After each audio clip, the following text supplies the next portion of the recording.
बाळासाहेब ठाकरे पक्षाच्या वतीनं काल महाआरती करण्याची घोषणा करण्यात आलेली आहे. उशिरा सुचलेल्या शहाणपणे पुन्हा हिंदुत्वाकडे पळत आहेत. काय नेमकं महाआरती उभाटा जेव्हा करणार आहे तेव्हा त्यांना म्हणाव, महाविकास आघाडीमध्ये तुम्ही ज्यांच्या मांडीवर बसलेला आहात त्यांची संमती घेतली का?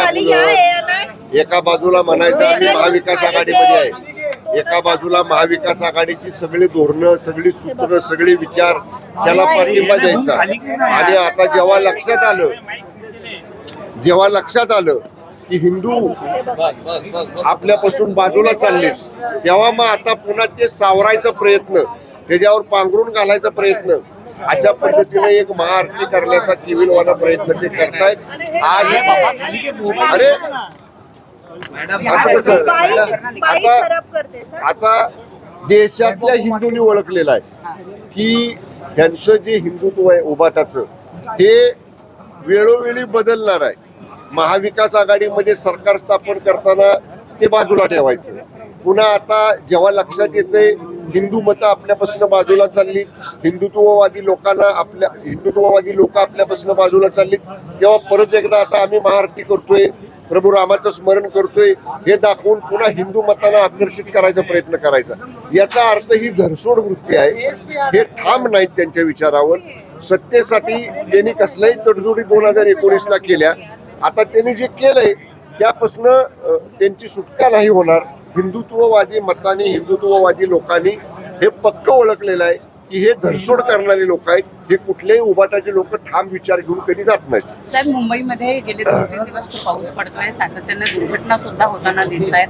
आता तर मागणी थेट तुमच्या पक्षाचे जे उपमहापौर आहेत त्यांनी अश्विनी भिडे यांच्या राजीनाम्याची थेट मागणी करून टाकलेली नाही. उपमहापौरांनी काल मुंबईच्या जी परिस्थिती मुंबईमध्ये निर्माण झाली, म्हणजे स्कूल बसवरती झाड पडणं असू द्या किंवा मॅनहोलमध्ये जे सुरक्षित न केल्यामुळे त्याच्यामध्ये झालेला मृत्यू असू द्या, त्यांनी त्यांचं मत व्यक्त केलेलं आहे. शेवटी महापालिकेवरती सगळं नियंत्रण हे नगरविकास विभागाचं आहे. माननीय उपमुख्यमंत्री तथा नगरविकास मंत्री एकनाथजी शिंदे साहेबांच्याकडे उपमहापौर त्यांचं मत मांडतील.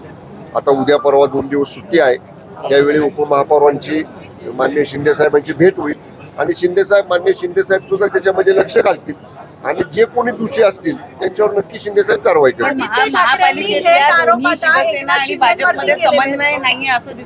असं काही नाही. बघा, शेवटी प्रत्येकाला त्या परिस्थितीमध्ये काय जाणवलं, त्यांचं काय मत झालं, त्यांना जे काय तिथली वस्तुस्थिती पाहिल्यानंतर जाणवलं ते त्यांनी व्यक्त केलं. म्हणून मी काय म्हटलं की उपमहापौर ह्या 2 दिवसात माननीय शिंदे साहेबांना भेटतील, साहेबांच्या कानावर सगळ्या गोष्टी घालतील, साहेब त्याच्यात लक्ष देतील. नगरविकास खात्याचे मंत्री एकनाथ शिंदे आहेत आणि त्यांच्यावरती आता थेट आरोप जे आहेत आदित्य ठाकरेंनी केलेले, ज्या घटना घडल्यात त्याचे आरोप सगळे आता एकनाथ शिंदेवरती त्यांनी ढकलले. त्यांना म्हणावं, तुम्ही चिंता महापालिकेची करू नका.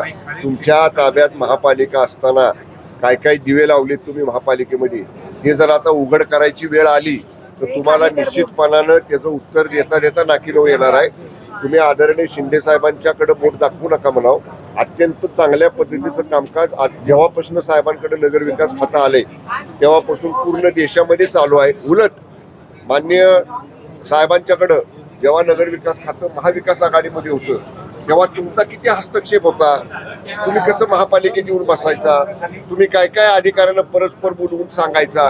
ह्या गोष्टी जर उघड करायची वेळ आली तर म्हणून मी म्हणलं तुम्हाला उत्तर देता देता नाकीनऊ येईल. त्यामुळे तुमची जी आपली परिस्थिती आहे ती चालू ठेवा.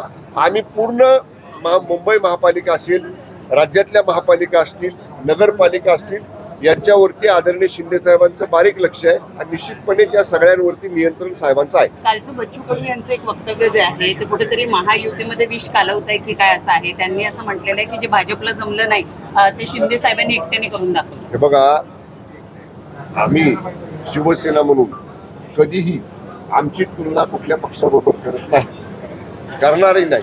आम्हाला आमचा पक्ष वाढवायची मुभा आहे. विशेषतः जेव्हा शिवसेनेचं नेतृत्व 2022 साली मुख्य नेते म्हणून आदरणीय शिंदे साहेबांच्याकडे आलं तेव्हापासून साहेबांनी आम्हाला सगळ्यांना सांगितलेलं आहे की जे वंदनीय हिंदू हृदय सम्राट शिवसेना प्रमुख स्वर्गीय बाळासाहेब ठाकरे साहेबांनी सांगितलं होतं की घराघरामध्ये मला शिवसैनिक पाहिजे, प्रत्येक कुटुंबामध्ये मला शिवसेनेचा भगवा आणि शिवसेनेचा धनुष्यबाण पाहिजे, ते विचार मान्य शिंदे साहेबांच्या नेतृत्वाखाली घेऊन आम्ही जातोय. आम्ही आमचा पक्ष वाढवतोय, आम्ही आमचा पक्ष वाढवत राहणार.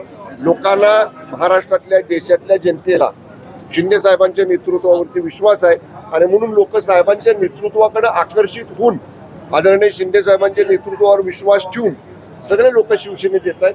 त्यामुळं आम्ही आमची तुलना असं आम्ही कुणाबरोबर कुणाला जमलं नाही जमलं की आम्ही केलं वगैरे असं आम्ही म्हणणार नाही. बच्चू कडू साहेबांचं ते व्यक्तिगत मत असू शकेल. शिवसेना म्हणून आम्ही आमचा पक्ष असाच वाढवत राहू. साहेब, एक प्रश्न नाही, शेवटचा प्रश्न की आज विधान परिषदेमध्ये समान नागरी कायद्यावर चर्चा होण्याची शक्यता व्यक्त केली जाते आहे. शिवसेनेची याबद्दलची भूमिका काय आहे? या संदर्भामध्ये आता आमची बैठक आहे.